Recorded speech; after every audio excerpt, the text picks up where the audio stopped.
Hello everyone, welcome to our channel. अब तक हम बायोकेमिस्ट्री और बॉटनी के पीवाईक्यूज देख चुके हैं 2025 के गेट की। आज हम देखने वाले हैं माइक्रोबायोलॉजी। तो इसके अंदर हमारा सबसे पहला क्वेश्चन क्या है, विच one of the following metabolite जब यहाँ पे दिए हुए हैं मेटाबोलाइट्स में से कौन सा ऐसा है जो एसोसिएटेड बैक्टीरियल स्ट्रिंजेंट रिस्पॉन्स के साथ में, ठीक है। बैक्टीरियल स्ट्रिंजेंट रिस्पॉन्स किसकी वजह से देता है, ठीक है, ये आपको बताना है इसमें। तो इसका आंसर है ग्वेनोसाइन टेट्राफॉसेट। अब यहाँ पे बाकी के ऑप्शंस भी एक बार चेक कर लेते हैं कि वो क्यों नहीं है। साइक्लिक डी CGMP जैसे यहाँ पे भी दिया हुआ है, ये भी बैक्टीरियल सेकेंडरी मैसेंजर है।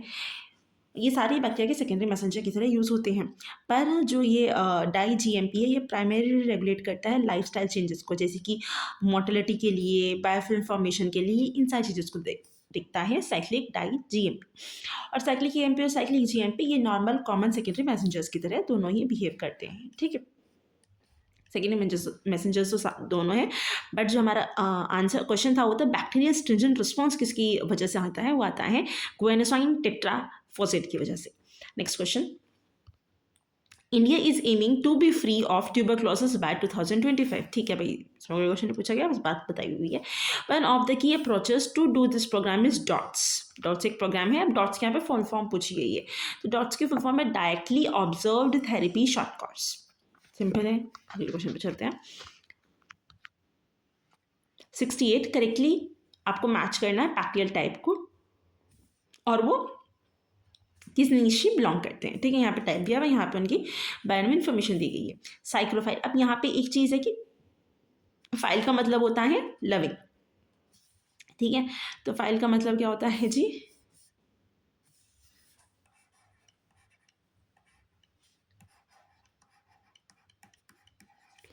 फाइल लविंग,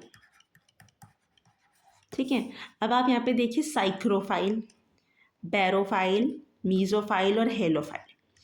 अब यहाँ पे आपने अगर आपने कुछ और नहीं पढ़ा, बैरो का मतलब आपको पता ही होगा, बैरो का मतलब प्रेशर से होता है कुछ ना कुछ, ठीक है।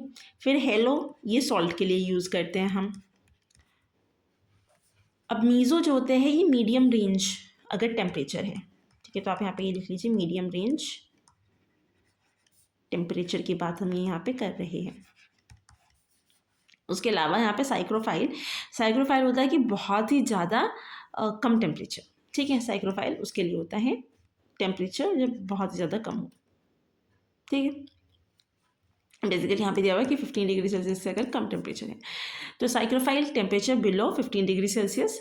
बैरोफाइल मतलब प्रेशर ज़्यादा होगा, तो यहाँ पे आ गया प्रेशर से रिलेटेड लाइन। मीजोफाइल मतलब मॉडरेट टेम्परेचर होगा, तो temperature between 15 to 45 degree Celsius temperature. और हेलोफाइल जहाँ पे सॉल्ट कंसनट्रेशन ज़्यादा होगा। तो आपको ईजी था, इसी से आपको समझ आ जाएगा, ठीक है। अब चलते हैं नेक्स्ट क्वेश्चन पे।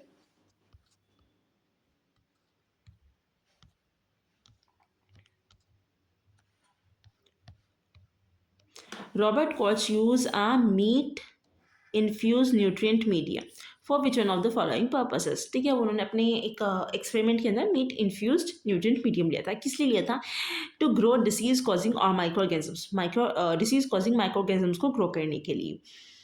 अब उसके अलावा बाकी तो है ही नहीं ये वाले, ठीक है। तो अगला क्वेश्चन चेक करते हैं हम यहाँ पे। एक पेनिसिलिन सेंसिटिव इकोलाई पॉपुलेशन है, is expose to a lethal dose of a penicillin, ठीक है।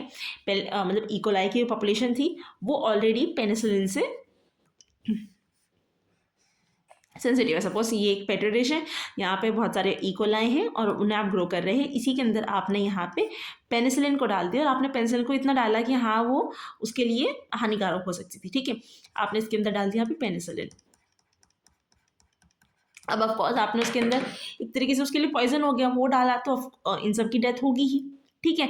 और ये आप एज्यूम करके चलिए कि डेंसिटी इंडिपेंडेंट मैनर में जो है ये मोर्टालिटी हो रही थी। Which one of the following relationship would describe the number of surviving bacteria over time? तो अब यहाँ पे क्या होगा कि एकदम से सर्वाइविंग बैक्टीरिया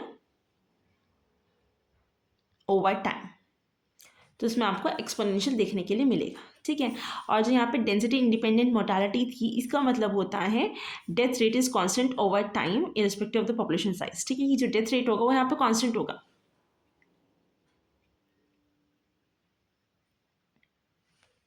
अब यहाँ पे क्या होगा कि जो डेथ एकदम से क्या होगा इस केस के अंदर, एकदम से पॉपुलेशन डिक्रीज करेंगी, ठीक है।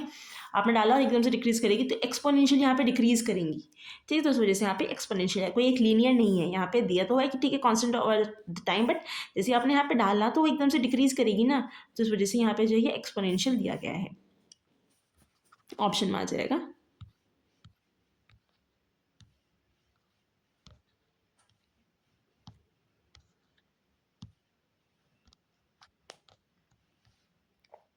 A bacterium obtain energy from a chemical source by the oxidation of the reduced NO2। अब ये क्या कह रहा है, ये बैक्टीरियम है ऑब्टेन कर रहा है एनर्जी को from a chemical source, chemical source से वो एनर्जी ले रहा है, एनर्जी फ्रॉम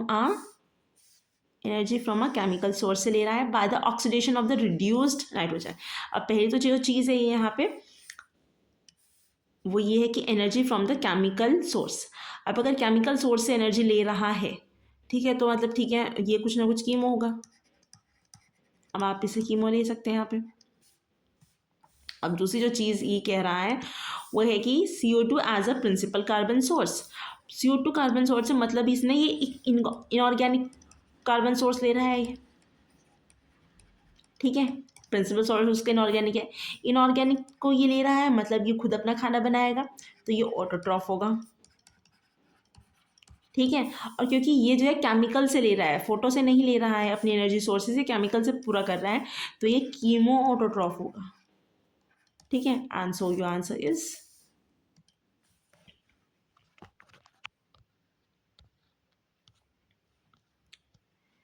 अब इस क्वेश्चन को देखते हैं यहाँ पे। The origin of E coli chromosome on the genetic map is shown. तो ये जेनेटिक मैपिंग यहाँ पे आपको इकोलाई के क्रोमोसोम के बारे में दिया हुआ है।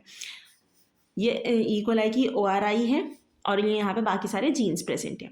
बाय डायरेक्शन रेप्लिकेशन इन्होंने बता भी दिया कि हाँ बाय डायरेक्शन रेप्लिकेशन हो रही है, is a feature of the system and both replication forks move at the same speed. ऐसा नहीं कोई फास्ट चल रही है कोई स्लो चल रही है, दोनों सेम रेट से चल रही है। मतलब ये यहाँ से इधर की तरफ भी चलेगी और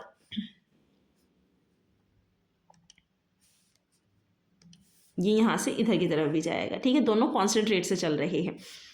विच one of the following sequence which of the following sequence of the replication of gene is correct. कौन सा जो है यहाँ पे करेक्ट आगे यहाँ पे जो है सीक्वेंसेस दिए गए हैं sequence of replication of genes की। सबसे पहले ये एक जीन नंबर 1 है, ये जीन नंबर 2 आप ऐसे कंसिडर अगर कर रहे हैं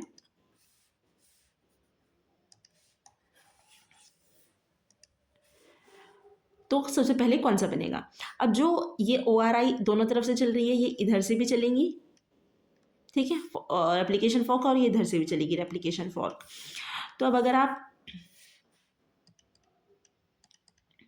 ये चीज़ देखें तो सबसे पहले ये आया यहाँ पे पहुँचा, तो पहले नंबर पे आपके पास में बनेगा A, ठीक है। अब ये इधर से भी चल ही रहा है तो आपको इसका रिजल्ट भी साइमल्टेनियसली देखने के लिए मिलता रहेगा। तो अब ये थोड़ा कम दूरी, मतलब A सबसे कम दूरी पे था, फिर G दूरी पे था, तो G का G आपको जो है रिजल्ट मिल जाएगा। अब आपके पास में जो उसके बाद दूरी पे है वो है यहाँ पे B, तो B का रिजल्ट मिल जाएगा। अब अगर आप देख रहे हैं तो यहाँ पे ये ORI है, ORI से ये है यहाँ पे, ये है यहाँ पे C, ठीक है। और सी बनाते हैं, ये ORI है ना, इस ORI से ये है यहाँ पे F, तो आप F थोड़ा पास है लग रहा है, F लिख देते हैं, फिर हम C लिख देते हैं, उसके बाद D आ जाएगा, ठीक है, और उसके बाद E। अब देखते हैं कोई ऑप्शन है, F और C में थोड़ा आगे पीछे हो सकता है, ठीक है। तो यही दिया हुआ है आंसर, इन्होंने हमारे पास में B आंसर दिया, ठीक है। Another question, which of the following sites in the location of the ATP generation through oxidative phosphorylation the E. coli is।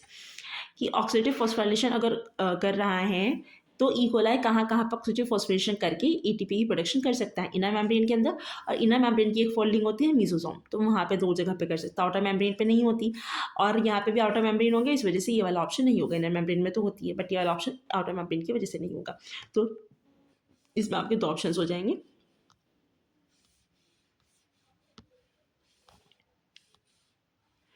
The adaptive immune response in an animal involve the generation of the antibodies. अगर आप adaptive immune system की बात करें तो उसके अंदर जो है यहाँ पे एटीपीज की जनरेशन होती है against an invading bacterial pathogen. ठीक है, the following graph represent antibacterial titer level की एंटीबॉडी कितनी बन रही है, ये यहाँ पे बता रहा है ग्राफ जो आपको नीचे दिया हुआ है। In mammal expose twice to the pathogen, 2 बारी जो है यहाँ पे एक्सपोजर दिया गया है, एक बारी यहाँ पे आया, ठीक है, तो ये वाला फर्स्ट एक्सपोजर के बाद में जिसका रिजल्ट होगा ये वो है। अब दूसरी बारी जो आया, ये दूसरी बारी के बाद में जो रिस्पॉन्स होता है, जैसे कहते हैं ना primary response and secondary response, तो प्राइमरी रिस्पॉन्स थोड़ा सा डिले होके आता है और थोड़ा कम होता है, सेकेंड रिस्पॉन्स जल्दी आता है और स्ट्रॉन्गर होता है। ठीक है, अब हम देखते हैं यहाँ पे इन्होंने ऑप्शंस क्या है कि पीक 1 किसे रिप्रेजेंट करती है और पीक 2 किसे रिप्रेजेंट करती है। अब सबसे पहले ना ये होता है कि पहले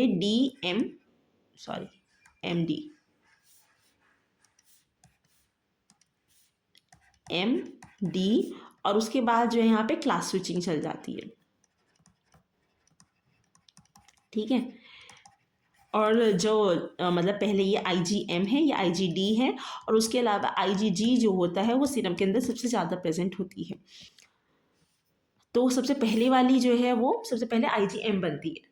ठीक है, तो ठीक है, ये वाली मोस्ट प्रोबेबली IgM हो सकती है भाई, और ये सीरम के अंदर उसके बाद जो बनती है और सीरम की कंसनट्रेशन भी जिसकी सबसे ज़्यादा होती है वो होती है IgG, तो ये सेकेंड वाली IgG हो सकती है। यही चेक कर लेते हैं, तो यही आपका आंसर मिल गया यहाँ पे। ये तो बड़ा ही इजी क्वेश्चन है कि Carl Woese establish the short subunit RNA sequences that can be used to reveal evolution relationship between various organisms. ठीक है, कार्ल वूज ने बताया था कि हम जो है शॉर्ट सबयूनिट RNA सीक्वेंसेस का यूज़ करके भी एक रिलेशनशिप को स्टैब्लिश कर सकते हैं सबके बीच में। उसी के बेस पे उन्होंने ये फॉलोइंग फाइलोजेनेटिक अरेंजमेंट्स बनाए हैं। तो अब सबसे पहले ये हमें पता है, मतलब कार्ल वूज ने बताया था कि बैक्टीरिया एक अलग ब्रांच है और आर्किया और यूकैरियोट के अंदर बहुत सारे फीचर्स है जो सेम हैं। तो उन्होंने यही दिया हुआ है डायरेक्टली कि ठीक है, ये दोनों ज़्यादा क्लोज हैं और बैक्टीरिया एक अलग ब्रांच थी। तो जब भी इवोल्यूशन हुआ, बैक्टीरिया बना और कोई और एक और मेंबर यहाँ पे बना होगा, उसके बाद फिर जो है ये दोनों फर्दर ब्रांचेस में जो यहाँ पे बट गए, एक आर्किया बन गया और एक जो है यूकैरिया बन गया, यूकैरिया से यूकैरियोट्स बने और आर्किया तो आर्किया है। ठीक है, अब चलते हैं यहाँ पे इसके अंदर आपको कॉलम 1 के अंदर वायरसेस दिए हुए हैं और आपको जो है यहाँ पे कॉरस्पॉन्डिंग जेनेटिक मटेरियल्स दिया हुआ है कि किसके अंदर किस तरीके का जेनेटिक मटेरियल प्रेजेंट होता है। अब जैसा कि आपको पता है कि RNA वायरसेस होते हैं और वायरसेस के अंदर 2 तरीके का DNA पाया जा सकता है, 2 तरीके के जेनेटिक मटेरियल पाया जा सकता है, ये तो DNA हो सकता है इनके अंदर या फिर RNA हो सकता है। अब ये दोनों ही चीज़ें या तो सिंगल स्ट्रैंडेड हो सकती हैं, सिंगल स्ट्रैंडेड RNA हो सकता है या फिर डबल स्ट्रैंडेड RNA होगा। सेम केस DNA के ऊपर भी अप्लाई होता है कि या तो DNA सिंगल स्ट्रैंडेड होगा या फिर जो है डबल स्ट्रैंडेड होगा। अब इसमें यही पूछा गया कि किसके अंदर कौन सा प्रेजेंट होगा। तो यहाँ पे बैक्टीरियोफेज लैम्डा के अंदर डबल स्ट्रैंडेड DNA प्रेजेंट होता है, बैक्टीरियोफेज M13 के अंदर single stranded DNA, corona virus के अंदर भी सिंगल स्ट्रैंडेड RNA। इसी वजह से जो हम इसके ऊपर बहुत सारे PCR रिएक्शंस करते थे, जब भी PCR करते थे तो यहाँ पे आपको RNA ही गिवन होता था, DNA नहीं गिवन होता था, तो इसी वजह से। और reo viruses double stranded RNA present होता है रियो वायरस के अंदर। इसके लिए मैंने आपको एक पूरा ग्राफ बनाया हुआ है आपके लिए, आप इसे याद कर सकते हैं। जो भी मेजरली जो पूछा जाता है वो यहाँ पे सारे गिवन है कि वायरसेस दो तरीके के होंगे, RNA वायरस या फिर DNA वायरसेस। ठीक है, अब दोनों के अंदर वही है कि सिंगल स्ट्रैंडेड और डबल स्ट्रैंडेड हो सकते हैं, DNA भी सिंगल स्ट्रैंडेड और डबल स्ट्रैंडेड हो सकते हैं। अब ये यहाँ पे सिंगल स्ट्रैंडेड RNA के अंदर सिंगल स्ट्रैंडेड के एग्जांपल्स दिए हुए हैं, Rous sarcoma virus, tobacco mosaic virus, QB bacteriophage और कोरोना वायरस। और अगर हम RNA के अंदर डबल स्ट्रैंडेड की बात करें तो रियो वायरस, मेज dwarf virus, rice dwarf virus और वाउंड ट्यूमर वायरस। उसके अलावा आप जितने भी नंबर्स वाले हैं ना वो सारे सिंगल स्ट्रैंडेड DNA के अंदर प्रेजेंट होते हैं। 5 × 174 S13 M13 अब बात कर लेते हैं डबल स्ट्रैंडेड डीएनए की, तो T2 bacteriophage, cauliflower mosaic virus, bacteriophage lambda, ठीक है, ये सारे जो है वो डबल स्ट्रैंडेड डीएनए प्रेजेंट होता है। इस वाले ग्राफ को आप अच्छे से याद कर लीजिएगा, ये इंपॉर्टेंट की कैटेगरी में है। ये भी जो है एक्सपेरिमेंट बेस्ड है, तो इसमें क्या क्या दिया हुआ है पढ़ते चलिए। A culture of lac plus E coli, मतलब उसके अंदर लैक प्लस जीन है। E coli is grown in a medium containing lacking lactose, lactose नहीं था उस मीडियम के अंदर, और any other beta galactoside. The response of the lac operon upon induction of the lactose, अब जो यहाँ पे इन लैक्टोज को डाला गया तो उसका क्या रहेगा वो यहाँ पे देखने के लिए उसका रिस्पॉन्स यहाँ पे मॉनिटर किया गया है। Monitor by measuring the level of the lac mRNA, अब इन्होंने कैसे मेजर किया, लैक एमआरएनए को मेजर किया, बीटा गैलेक्टोसाइडेज एंजाइम को देखा और परमीज एंजाइम को चेक किया, ठीक है। विच one of the following profile correctly capture the on end of response of the lactose. अब ये इन्होंने यहाँ पे दिया भी हुआ है कि किसके लिए क्या यूज़ किया हुआ है। परमीज के लिए यहाँ पे ये वाली लाइन का यूज़ किया गया है, डार्क लाइन का, ये परमीज के लिए यूज़ की गई है। फिर यहाँ पे बीटा गैलेक्टोसाइडेज के लिए डॉटेड लाइन्स का यूज़ किया गया है, और लैक एमआरएनए के लिए, आरएनए की बात कर रहा है उसके लिए जो यहाँ पे थोड़ी और ज़्यादा बड़ी बड़ी डॉटेड लाइन्स का यूज़ किया गया है। अब यहाँ पे सिचुएशन क्या है कि ये इन्होंने यहाँ पे लैक्टोज ऐड किया, लैक्टोज ऐड किया तो यहाँ पे एकदम से लैक एमआरएनए बनेगा, ठीक है, और यहाँ पे लैक्टोज को बंद कर दिया गया। तो जैसे इसी की साथ में अगर आप चेक करें तो उसके बाद जो है इसका कंटेंट एकदम से कम होता चला गया, क्योंकि एमआरएनए जो है वो एकदम से डिस्ट्रॉय कर दिया जाता है जब काम नहीं होता उसका, ठीक है। तो वही है कि बनता है डिस्ट्रॉय होता रहता है। अब ये दोनों इन दोनों को, ये यहाँ पे दोनों ही एंजाइम्स हैं, तो एंजाइम्स के एंजाइम्स ज़्यादा स्टेबल होते हैं आरएनए के कंपैरिजन में। तो ये तो एकदम से डिक्रीज हो गया, तो उसके हिसाब से तो ये सही दिया हुआ है। अब अगर हम चारों की बात करें तो अगर आप इस वाले को सही कह रहे हैं कि एकदम ये जैसे ही लैक्टोज आप ऐड कर रहे हो तो आरएनए कंटेंट इंक्रीज होगा, फिर ये फिर जो है डिक्रीज होना शुरू हो जाएगा जैसे आप लैक्टोज को रिमूव कर देंगे। तो उस केस से बाकी तो सारा ठीक दिया हुआ है, बस एक ही उसके थोड़ा विरुद्ध जा रहा है, तो इसे हमने हटा दिया यहाँ से। अब दूसरी चीज़ क्या चेक कर रहे हैं हम कि ये दोनों स्टेबल है, एंजाइम्स दोनों स्टेबल है। अब अगर एंजाइम दोनों स्टेबल है तो ये वाला एंजाइम एकदम से डिक्रीज कर गया, ठीक है, तो इस हिसाब से ये वाला भी गया। अब यहाँ पे ये दोनों ही सेम है, बस यहाँ पे ये परमीज और बीटा गैलेक्टोसाइडेज एंजाइम की बात कर रहा है। तो अगर आप इस हिसाब से देखें तो बीटा गैलेक्टोसाइडेज जो है वो यहाँ पे ज़्यादा क्वांटिटी में बनेगा, तो इस वजह से आपका पी आंसर सही है।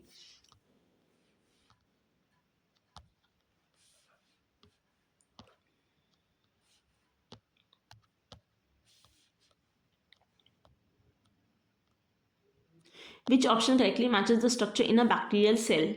ये यहाँ पे सेल स्ट्रक्चर्स दिए हुए बैक्टीरिया का और इनके फंक्शंस दिए हुए हैं।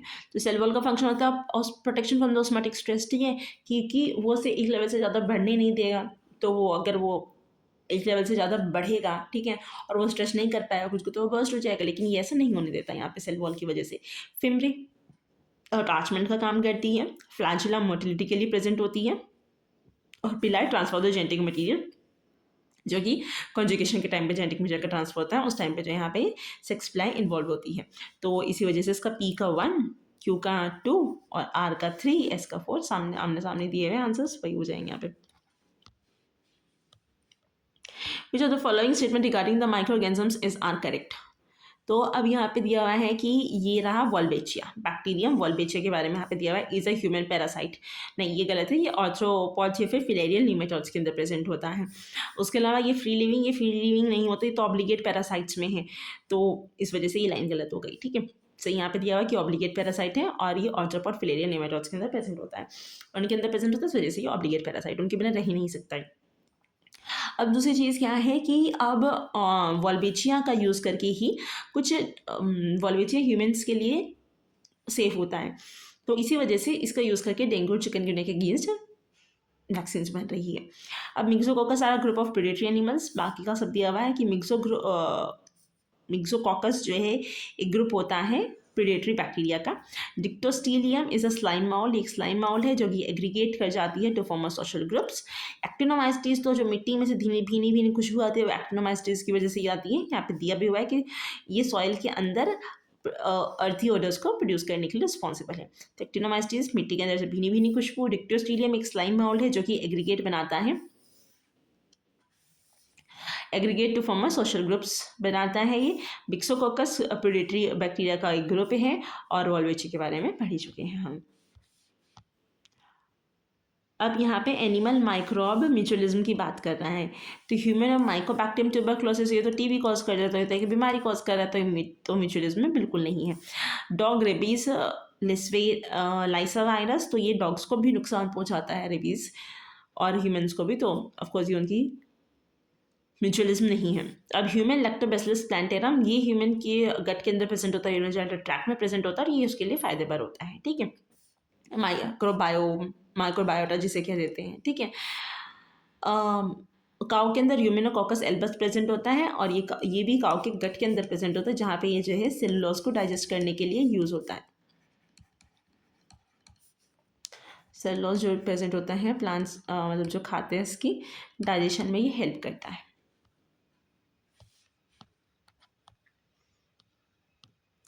अब ये अगर आपने C3 साइकिल आपको बहुत अच्छे से याद है तो आप समझ जाएं कि डाइहाइड्रोक्सी एसीटोन फॉस्फेट ग्लिसरॉल्डिहाइड को ऐड करते हुए मतलब इससे जब आप फ्रक्टोज 6 फॉस्फेट बनाते हैं तब आपको ये यूज़ करते हैं आप। और उसके अलावा जब डाइहाइड्रोक्सी एसीटोन फॉस्फेट और आइसोस फॉर फॉस्फेट तो सीडोहेप्टोलोज बनता है, तब आप जो एल्डोलोज का यूज़ करते हैं। यहाँ पे भी आपको देखने के लिए मिल जाएगा, तो क्लियर नहीं है पिक्चर, बट ये यहाँ पे दिखाया हुआ है कि ये रहा डाइहाइड्रोक्सी एसीटोन फॉस्फेट। ठीक है, और ये इसके साथ में यहाँ पे ग्लिसरॉल्डिहाइड 3 फॉस्फेट मिल रहा है और यहाँ पे मिला करके इन्होंने बना दिया ये फ्रक्टोज। ये यहाँ पे दिया भी हुआ है कि ये रहा यहाँ पे एल्डोलोज। ठीक है, यहाँ पे फ्रक्टोज 1,6 बिसफॉस्फेट बना है। उसके अलावा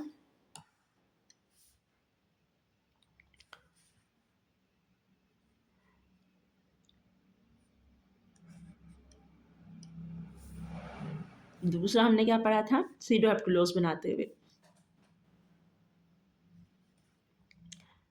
तो ये रहा डाइहाइड्रोक्सी एसीटोन, फिर से यही है डैप। ठीक है, और ये रहा यहाँ पे एल्डोलेज। ठीक है, तो ये यहाँ पे 2 जगह पे यूज़ होता है एल्डोलेज।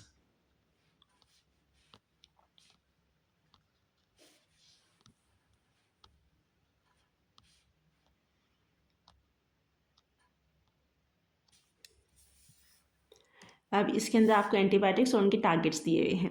तो पेनिसिलिन किस पे काम करता है? पेनिसिलिन ट्रांसपेप्टिडेज पे काम करता है। अगर आपको ये नहीं पता तो ये तो आपने पढ़ा होगा कहीं ना कहीं रिफेम्पिसिन, ये किस पे काम करता है? ये आरएनए पॉलीमरेज क्योंकि ट्रांसक्रिप्शन में यूज़ होता है, तो ये वहाँ पे काम करता है। अब आर का 2 है कहीं पे, उससे हमारा आंसर आ रहा है। हाँ, आर का 2 भाई कई जगह पे है, 2 जगह पे आर का 2।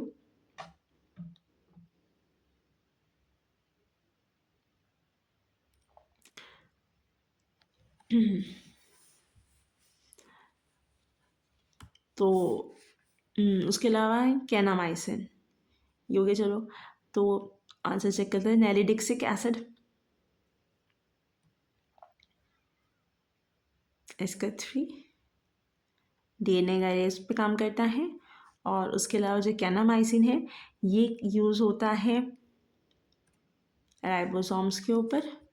ठीक है, तो बस इसी याद से जो आपका आंसर आ जाएगा। बाकी जो टी है ये भी यहाँ पे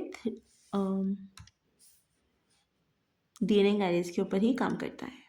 ठीक है, बाकी आप इसे अच्छे से याद कर लीजिएगा।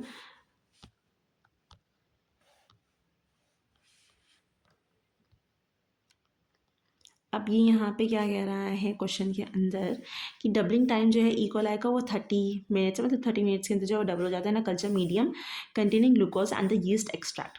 Phase T7 has a life cycle of 20 minutes and burst size of 200 phage per infected E. coli cell. Phage absorption is instantaneous and occur at one multiplicity of the infection. Bacteria infected with multiple or single phage give the same burst. 500 plaque forming units of a T7 phage are added to a culture of 200 E. coli cells. तो यहाँ से इन्होंने बता दिया कि total sales कितने हैं E. coli के। ये टोटल सेल्स है E. coli के। ठीक है। टोटल ये वायरसेस के सेल्स हैं। उसके अलावा इन्होंने यहाँ पे हाफ लाइफ बता दी। इकोलाई की हाफ लाइफ है 330 मिनट्स, और उसके अलावा यहाँ पे एक इसकी हाफ लाइफ है ये टोटल 20 मिनट्स। हाफ लाइफ में डबलिंग टाइम, सॉरी यहाँ पे डबलिंग टाइम था ये भी इसका डबलिंग टाइम ही है। और एक बर्स्ट साइज में, क्योंकि इकोलाई के अंदर वायरसेस ग्रो करेंगे और जब इन्हें हो जाएगा कि अच्छा हाँ अब अच्छा खासा ग्रो कर चुके हैं, फिर वो जब फट के बाहर आ जाते हैं। तो मतलब एक बर्स्ट साइज में यहाँ पे 200 फेजेस प्रोड्यूस हो रहे हैं। ठीक है, ये इन्फॉर्मेशन इन्होंने दे रखी है। अब इन्होंने क्वेश्चन में क्या पूछा है, assuming normal division the E coli culture will lies completely by dash full cycles of the bacterial division. कितनी बैक्टीरियल डिविजन्स करनी पड़ेंगी कि ये इकोलाई पूरा कंप्लीटली लाइज हो जाएगा। अभी क्या कह रहा है, ये इकोलाई है, ठीक है। इकोलाई की 30 मिनट्स है साइकिल। 30 मिनट्स में इससे पहले कितनी थी इकोलाई है यहाँ पे आपको 2 × 10⁻7 इकोलाई गिवन है, ठीक है। इकोलाई के सेल्स गिवन है इतने। अब ये 30 मिनट्स के बाद में डबल कर लेगा अपने आप को, मतलब ये हो जाएंगे 4 × 10⁻7 सेल्स, क्योंकि 2 से मल्टीप्लाई कर ली है, तो कितने सेल्स हुए। अब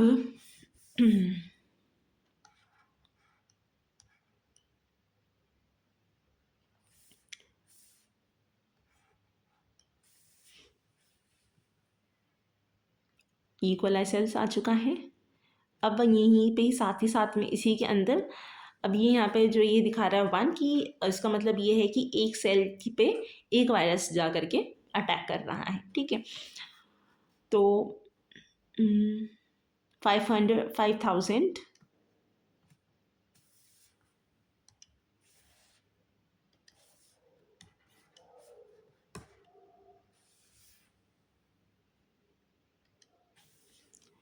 यहाँ पे ये लिया हमने 5,000 वायरस T7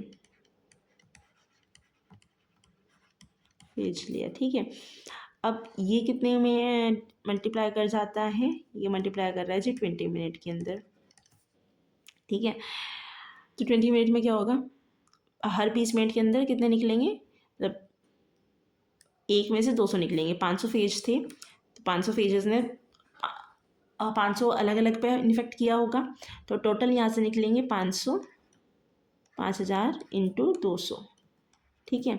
टोटल इतने वायरसेस अब आपके पास में हो जाएंगे। इसे मल्टीप्लाई करके क्या आ रहा है, इन दोनों को मल्टीप्लाई करेंगे तो आएगा 10 × 1 2 3 4 5 10⁻5, ठीक है। आप इस ओवरऑल कह सकते हो 10⁻6 6 वायरसेस बने आपके पास में, ठीक है, 20 मिनट के अंदर। अभी क्या है कि ये बर्स्ट हो चुके हैं, ये 4 × 10⁻7 सेल्स ही रहेंगे, थोड़े कम हो चुके हैं 5,000 इसमें से, बट ठीक है, आप इसे अभी भी अप्रॉक्सीमेटली 4 × 10⁻7 सेल्स ही मान सकते हैं, क्योंकि वो बहुत ही कम है 5,000 इसके कंपैरिजन में, कि इतने ही सेल्स हैं। लेकिन वायरसेस का नंबर अब बढ़ चुका है, 10⁻6 वायरसेस अब आपके पास में हो चुके हैं। अभी क्या करेंगे वायरसेस, इनके ऊपर अटैक करना शुरू कर देंगे। ये इसके अंदर जाएंगे और इसकी 20 मिनट के बाद में इस पर अटैक करेंगे। 20 मिनट के बाद में ये फिर से बर्स्ट हो जाएगा, लेकिन इसके बर्स्ट होने से पहले ये सेल्स डिवाइड कर जाएंगे और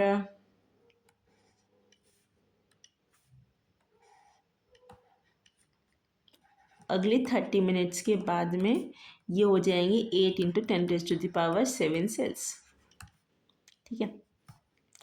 अब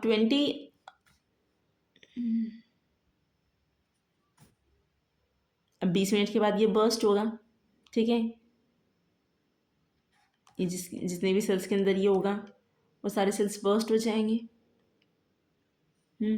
तो हम ये मान करके चल रहे हैं कि अब ये बर्स्ट हुआ है और ये पहले 10⁻6 थे, ठीक है। हर एक से इतने सेल्स पे इन्होंने अटैक किया और इतने सेल्स पर अटैक करके इन्होंने हर एक सेल से 200 बाहर निकले, तो ओवरऑल कितना हो गया 2 × 10⁻8, ठीक है। अब ये इसकी सेकेंड साइकिल थी, अब ये वाला ज़्यादा हो चुका है और ये वाला कम है, तो ये अगले 20 मिनट में ये इस पर अटैक करेगा और अगले 20 मिनट के अंदर ये सारे सेल्स ख़त्म हो जाएंगे, क्योंकि ये ज़्यादा है, हर एक सेल एक एक पे जाएगा तो ये उसे सबको ख़त्म कर देगा। ठीक है, तो यहाँ पे आ जाएगा सेकेंड, कि second full cycle of bacterial division में ये ई कोलाई कल्चर जो है कम्प्लीटली लाइज हो चुका होगा। ये इसका आंसर था। अब हम चलते हैं इस पे पॉलीमरेज चेन रिएक्शन पे, पीसीआर की polymerase chain reaction the polymerase chain reaction PCR based diagnosis test was performed on a bacterial sample target of a specific gene. There are 3 copies of each, मतलब ये जो gene है, suppose ये एक आपका cell है, ठीक है, इस सेल के अंदर आपका ये न्यूक्लियस है, यहाँ पे आपके पास में कोई भी एक पर्टिकुलर जीन है और उस जीन की 3 कॉपीज़ प्रेजेंट है। 3 कॉपीज़ प्रेजेंट होने का मतलब है, सपोज आप अलग अलग उस जीन की कॉपीज़ अलग अलग क्रोमोसोम्स के ऊपर हैं, तो एक क्रोमोसोम ये हो गया, ठीक है, एक क्रोमोसोम ये हो गया और एक क्रोमोसोम ये हो गया। It's just a hypothetical case, ठीक है। तो एक जीन यहाँ पे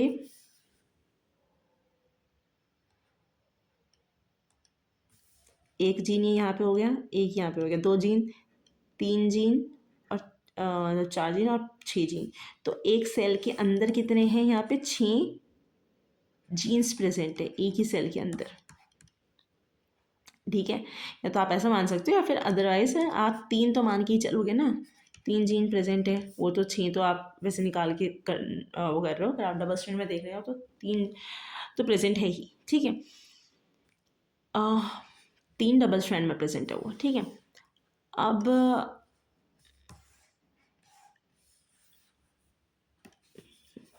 हम यहाँ पे देखते हैं कि 3 copies of a gene is present in bacterial genome prior to DNA extraction. DNA को एक्सट्रैक्ट करने से पहले bacteria were incubated to the once I के लिए इसमें उसे कह दिया गया कि भाई ग्रो करो।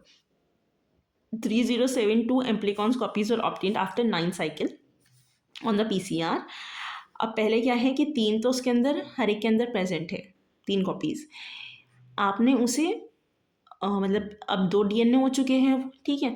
तो क्योंकि आपने अगर सपोज आप ऐसा मान के चल रहे हैं कि एक डीएनए एक ही सेल आपने जो है स्टार्ट किया है, ठीक, आपको नहीं पता आपने कितने सेल से स्टार्ट किया है। अगर आपने एक सेल से भी स्टार्ट किया है तो जो है वो यहाँ पे 2 हो चुके हैं अभी, ठीक है।